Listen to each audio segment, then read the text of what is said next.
Kiran okay ఇటాను పైకి వచ్చేస్తున్నారు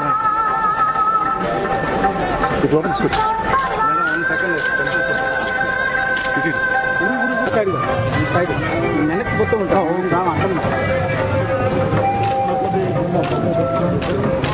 ఇంకా వెనక్కి వచ్చాను పృథ్వీ గారు కనపట్లేదు సార్.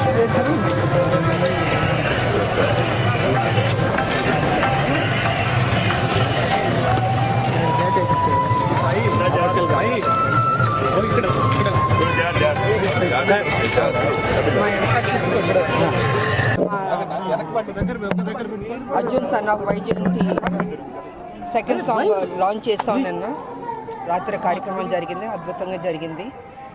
సో ఇవాళ వెంకటస్వామి వారి దర్శనం తీసుకోవడానికి బాబు, నేను, డైరెక్టర్ గారు, ప్రొడ్యూసర్ గారు, రైటర్ గారు, ఎడిటర్ గారు అందరం వచ్చాం. ఇవాళ అద్భుతంగా జరిగింది దర్శనం. సో అందరూ 18వ తారీఖు ఏప్రిల్ 18 ఈ సినిమా చూసి అతి పెద్ద హిట్ చేయవలసిందిగా రెండు రాష్ట్రాల ప్రజల్ని కోరుకుంటున్నాను. So thank you. ఏప్రిల్ 18 మా cinema Arjun son of Vyjayanthi release అవుతుంది. సో నేను చిన్న ఈవెంట్ చేసుకున్నాం ఇక్కడ. దానికంటే పెద్ద ఈవెంట్ స్వామివారి దర్శనం. సో ఆయన దర్శనం చేసుకొని ఆయన ఆశీర్వాదం తీసుకొని మేము ముందుకు రాబోతున్నాం. మీరందరూ మమ్మల్ని ఆదరిస్తారని మనస్ఫూర్తిగా కోరుకుంటున్నాం. నెక్స్ట్ ప్రాజెక్ట్ గురించి సినిమా రిలీజ్ తర్వాత మాట్లాడండి.